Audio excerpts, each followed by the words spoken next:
மூர்த்தி சொன்ன உண்மையை எப்படியாவது ஐயா கிட்ட சொல்லணுங்கிறது தான் என்னோட லட்சியமாக இருந்தது. அதுக்கப்புறம் தான் தொடர்ந்து நான் அபிராமியை கவனிக்க ஆரம்பித்தேன். ஜம்பு சாரோட ஃப்ரெண்டு மூர்த்தி சொன்னதெல்லாம் உண்மைன்னு எனக்கு தெரிஞ்சுது. ஐயா, இதை உங்ககிட்ட சொல்லணுன்னு நான் எவ்வளவோ முயற்சி பண்ணேன். ஆனால் நீங்கள் அபிராமி அம்மாவை இந்த வீட்டு குடும்ப வழக்காக நினச்சிக்கிட்டு இருந்தீங்க. அவங்க சொல்கிறது எல்லாத்தையும் நம்பினீங்க. உங்களை நம்ப வைக்கிறதுக்காக அந்த மூர்த்தியை நான் வலை போட்டு தேடினேங்க ஐயா. எவ்வளவோ முயற்சி பண்ணியும் அந்த மூர்த்தியை என்னால் கண்டுபிடிக்க முடியலைங்க ஐயா. அபிராமி தன் திட்டத்தை மெல்ல ஆரம்பித்தா. தான் தங்கச்சி ரம்யாவை கார்த்திக் தம்பிக்கு கல்யாணம் பண்ணி வைக்கணும்னு நினச்சா. உங்ககிட்டையும் கேட்டாங்க, நீங்களும் சம்மதிச்சிட்டீங்க ஐயா. அப்போ தான் கார்த்திக் தம்பி சாந்தி அம்மாவை கல்யாணம் பண்ணிக்கிட்டு ஒரு குழந்தையோட இந்த வீட்டில் வந்து நின்னாங்க. ஆரத்தி எடுத்து உள்ளே கூப்பிட்ட அபிராமி அப்புறம் என்னெல்லாம் பேசினா தெரியுமா?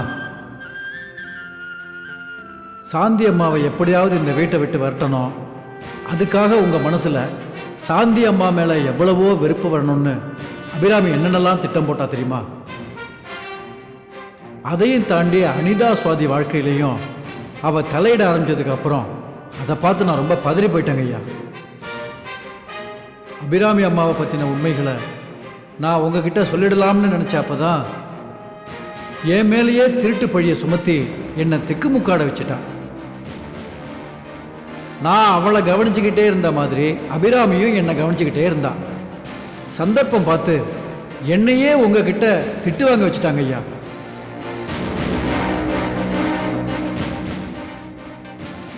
அன்னைக்கு தாயா என் மனசு உடைஞ்சு போச்சு. அன்னைக்கு ராத்திரியே எல்லாத்தையும் விவரமாக இந்த டைரியில் எழுத ஆரம்பிச்சிட்டேன். ஐயா, இதெல்லாம் நான் ஒரு வேலைக்காரனாக சொல்லலை, உங்களில் ஒருத்தனா என்னை மதிச்சிங்கள அந்த முறையில் தான் ஐயா சொல்கிறேன். நான் சொன்னது அத்தனையும் சத்தியம், என்னை நம்புங்க ஐயா. இதுதான் தம்பி இதில் எழுதியிருக்கு. ரொம்ப நன்றிங்க. நீங்கள் செஞ்ச இந்த உதவியால் ஒரு பெரிய ஆபத்துலேருந்து எங்களை காப்பாற்றிருக்கீங்க. இதை நான் மறக்கவே மாட்டேன். ஒரு குடும்பத்துக்கு விளக்கேற்ற போகிறீங்க, அதுக்கு நான் தீக்குச்சியாக பயன்பட்டது அந்த அல்லாவோட கருணை. கண்டிப்பாக ஐயா. அப்படியே இன்னொரு சின்ன உதவி, நீங்கள் சொன்னதெல்லாம் அப்படியே தமிழில் உங்கள் கைப்பட அடுத்த பக்கத்தில் எழுதி கொடுத்துட்டிங்கன்னா எனக்கு ரொம்ப சௌகரியமாக இருக்கும். சரி, எழுதுறேன்.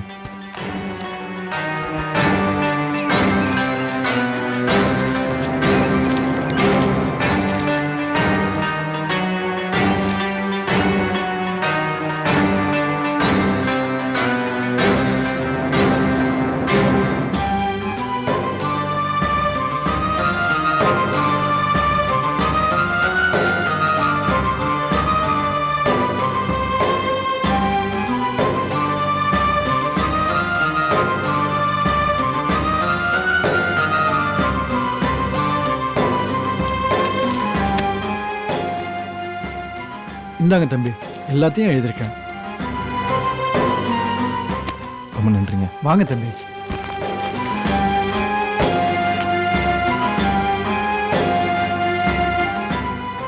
அப்போ நான் போயிட்டு வரேன். வாங்க.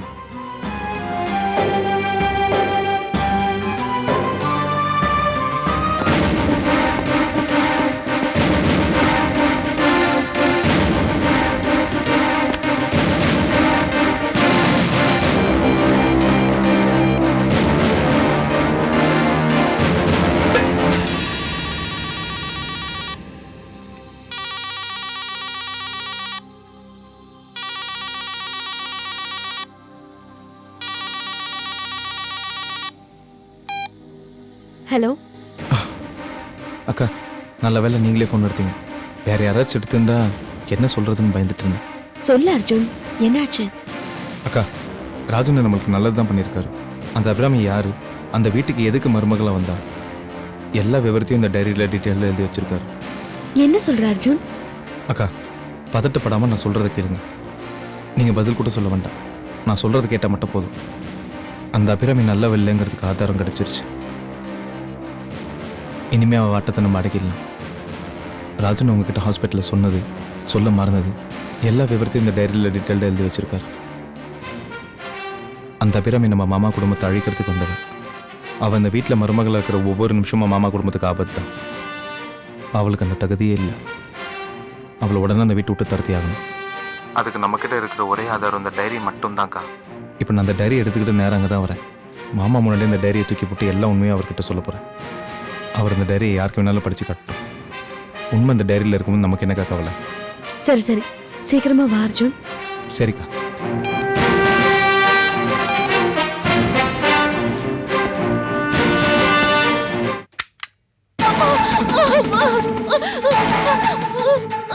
ரோஹிணி, ரோஹிணி, என்னம்மா? ஏன் கத்துன? என்னாச்சு?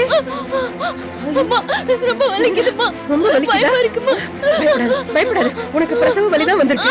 குழந்தை பிறக்குது. நீ அம்மா ஆக போறடா. பயப்படாத. அம்மா பயமா இருக்குமா? இரு, நான் போய் அவருக்கும் சாந்திக்கும் ஃபோன் பண்ணிட்டு வந்துடுறேன். நீ இரு, பயப்படாத. நான் வந்துடுறேன், இரு. வள்ளி, வள்ளி, நீ போய் ரோஹிணியை பாத்துக்க. பாக்குறேன்.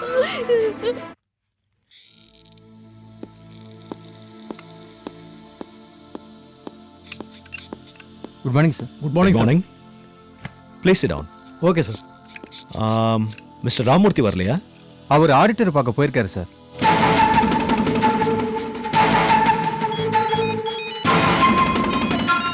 Excuse me.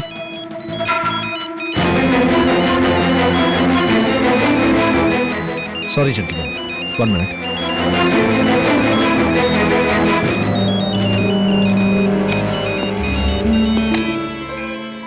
ஹலோ, நான் ரோஹிணி அம்மா பேசுறேன்.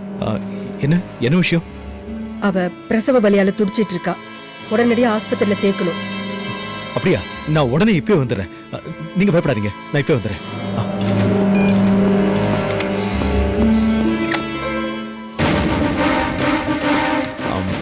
சாரி ஜென்டில்மேன், நான் கொஞ்சம் அர்ஜென்ட்டாக வெளியே போக வேண்டியிருக்கு. நீங்கள் இந்த ப்ராஜெக்ட்டை பற்றி டீட்டெயிலாக டிஸ்கஸ் பண்ணிட்டு ஒரு கன்க்ளூஷனுக்கு வந்து ரிப்போர்ட் ரெடி பண்ணுங்க. நான் வந்து ஜாயின் பண்ணிக்கிறேன். Okay, okay. என்ன மாமா ஃபோன் வந்தோன்னு கிளம்புறாரு? சார், மதன் சார் வெளியே கிளம்பிட்டாரு. அவர் வரது கொஞ்சம் லேட் ஆகும்னாரு. நாம மீட்டிங் ஆரம்பிச்சிடலாமா சார்? ஐம் சாரி, சார் இல்லாம மீட்டிங்கா? அவர் வந்துட்டுமே. எனக்கு கொஞ்சம் வேலை இருக்கு. Okay, நான் sir. அதுக்குள்ள அதை முடிச்சிருவேன். ஓகே.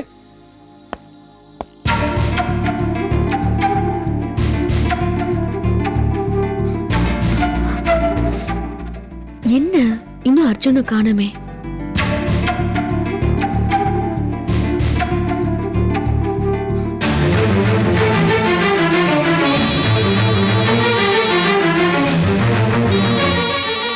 மறுபடியும் அர்ஜுன் தான் ஃபோன் பண்றானா?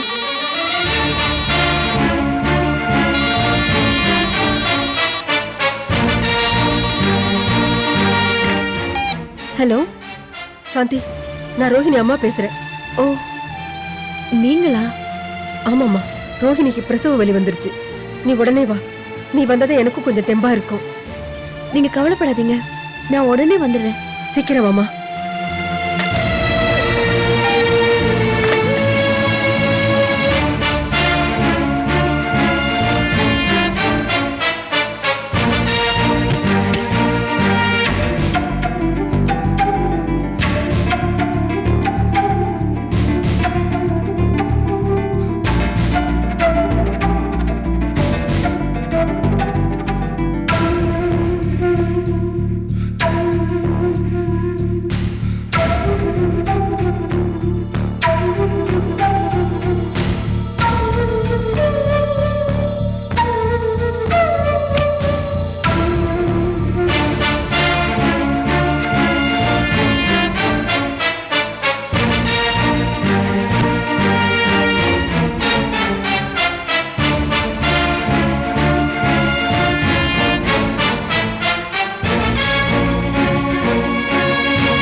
நான் உன்னை விட மாட்டேன்.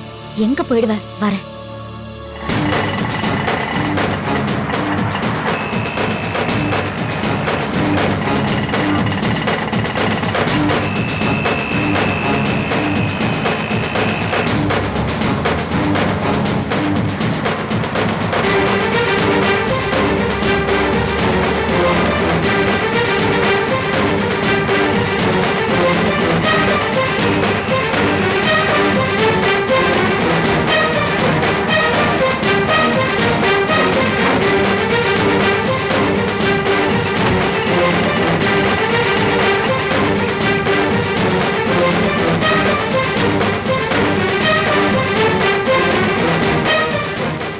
சாந்தி, ரோஹிணிக்கு கவலைப்படாதீங்க மாமா, வாங்க.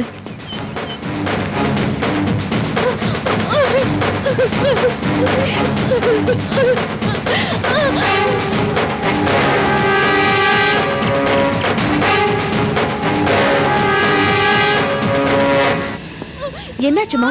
பிரசவம் ஆயிடுச்சா? இன்னும் ஆகல, ஆனா அதுக்கான நேரம் வந்துருச்சு. அப்ப நேரம் கடத்தாம ரோஹிணி ஹாஸ்பிட்டல் கூட்டு ஆ போயிடலாம். சரி. மாமா, நீங்களும் வந்து ரோகிணி எப்படிங்க? இருங்க, என்னம்மா, என்னாச்சு? அவளை ஆஸ்பத்திரிக்கு கூட்டிட்டு போறதுக்கு முன்னாடி ஒரு முக்கியமான வேலை இருக்கு. என்னங்க, அவளை ஹாஸ்பிட்டல் கூட்டு போறதை விட வேற என்னங்க முக்கியமான வேலை? இது வேலை இல்ல, கடமை. அதுவும் நீங்க செய்ய வேண்டிய கடமை.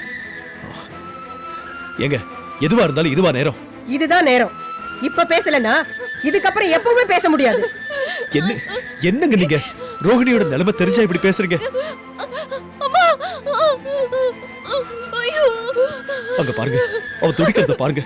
அந்த சத்தத்தை என்னால கேட்க முடியலங்க. எதுவா இருந்தாலும் சீக்கிரமா சொல்லுங்க. இப்ப அவளுக்கு இருக்கிற வலி சாதாரணம் தான். ஆனா குழந்தை பிறந்ததுக்கு அப்புறம் அவளுக்கு ஏற்பட போற வலி இருக்கே, அத அவளால தாங்கிக்க முடியாது. அவளை ஆஸ்பத்திரிக்கு அழைச்சிட்டு போறோம். குழந்தை பிறக்க தான் போகுது. அது இல்ல என் பிரச்சனை. அப்புறம் வேற என்னம்மா பிரச்சனை?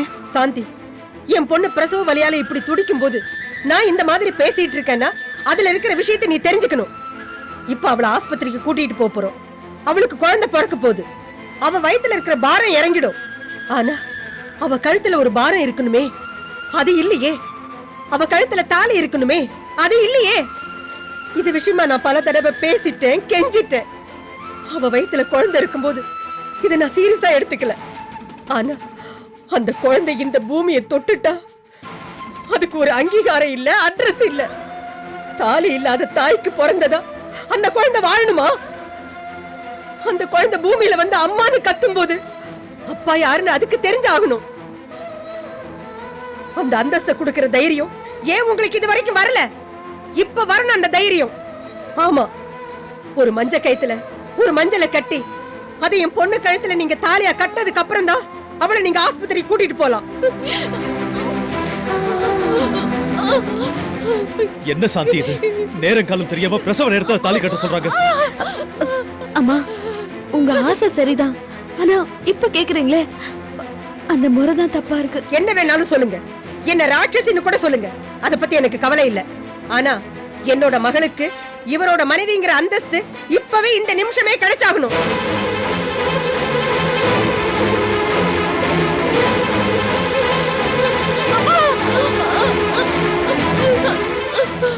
இத பாருங்க தம்பி, தலப்பிரசவங்கிறது மறுபிறவின்னு சொல்லுவாங்க. பிரசவத்துல என்ன வேணாலும் நடக்கலாம். அத பத்தி எனக்கு கவலை இல்ல.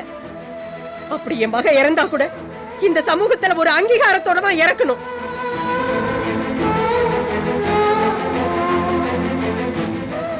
நாளைக்கு குழந்தை பிறந்து கழுத்துல தாலி இல்லாம தாயானவன் என் மகளுக்கு பட்டம் வந்து அதை கேட்டு 2 பேரும் துடிச்சு சாகிறத விட என் மக இங்கேயே இந்த வீட்லயே செத்து போகட்டும். அவ வயிற்றுலயே அந்த குழந்தையும் சமாதி ஆகட்டும். அதை நான் சந்தோஷமா ஏத்துக்கிறேன். என்ன, எனக்கு என் மகளோட கௌரவம் தான் முக்கியம். அவ மூலமா பிறக்க போற என் பேர குழந்தை அவ்வளவு முக்கியம் இல்ல. என் மக கழுத்துல நீங்க தாலி கட்டாம அவளை நீங்க கூட்டிட்டு போக அனுமதிக்க மாட்டேன்.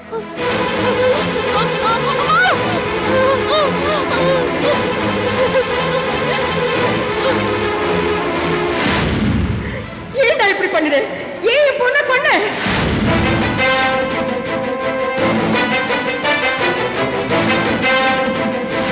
என் மனசுல பழி வாங்கணுன்ற வெறி மட்டும்தான் இருக்கு.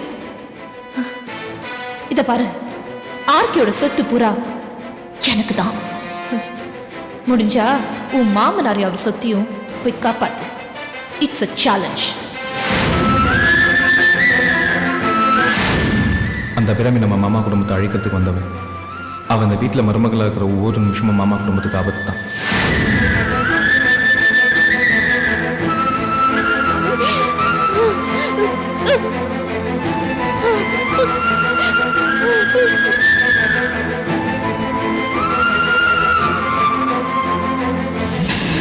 மாமா, ரோகிணி கழுத்துல தாலியை கட்டுங்க.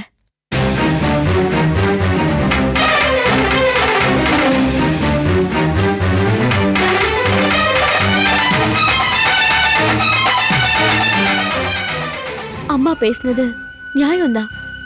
அவங்க ஏக்கத்தை நாம புரிஞ்சுக்கணும். பல வழியில யோசனை பண்ணா ரோகிணியோட எதிர்காலம் ஒரு கேள்விக்குறிதான். நீங்க கைவிட மாட்டீங்கதான். ஆனாலும் உரிமை இல்லாத உறவா இருக்கும். அதுல பிடிப்பே இருக்காது. அவளுக்கும் தான் கழுத்துல தாலி ஏறணும், குழந்தைய பெத்துக்க போற வேதனை, பயம் எல்லாம் இருக்கும். என்கிட்டயும் இத பத்தி பல தடவை சொல்லி எழுதிருக்கா. அவ கழுத்துல மஞ்ச கயிறு ஏறினா அவ மனசு அமைதியாயிடும். மனசு அமைதியானா குழந்தைக்கும் அவளுக்கும் பிரசவத்துல எந்த ஆபத்தும் வராது. நான் சொல்றத கேளுங்க மாமா. எத்தனையோ நடந்துருச்சு. இது வரைக்கும் ரோகிணிக்கு நீங்க எவ்வளவோ செஞ்சிருக்கலாம், எதிர்காலத்திலயும் செய்யலாம்.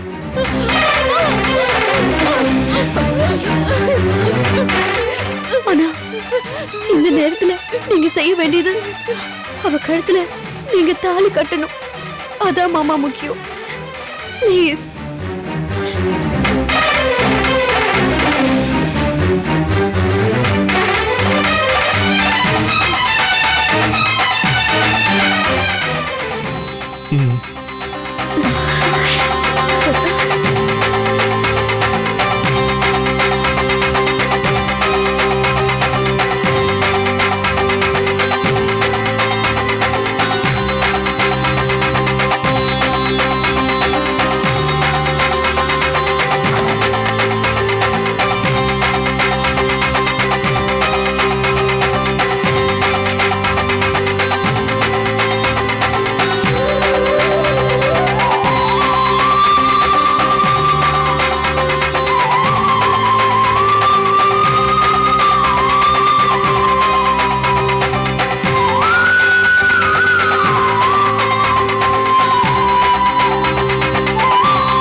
ஒரு நாள் நிச்சயமா மாமா இவ கழுத்துல தாலி கட்டுவாரு.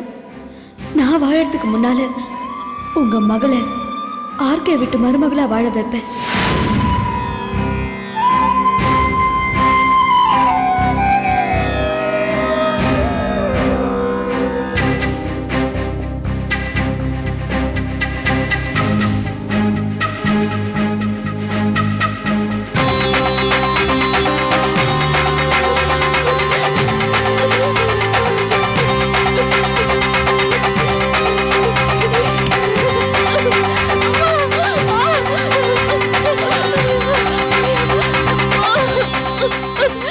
ரோகிணி, சாந்தி, மெதுவா உட்காரு.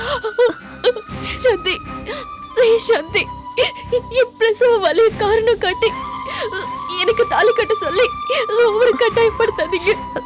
நீ பேசாம இரு ரோகிணி. எது நல்லது, எது கெட்டது, யார் நல்லவங்க, யார் கெட்டவங்க, யாரை யார்கிட்ட இருந்து காப்பாத்தணும், யாரை யார் கூட சேர்க்கணும், இதெல்லாம் எனக்கு தெரியும். மாமா, முதல்ல இவ கழுத்துல தாலியை கட்டுங்க. கட்டுங்க மாமா. மாங்கல்யம்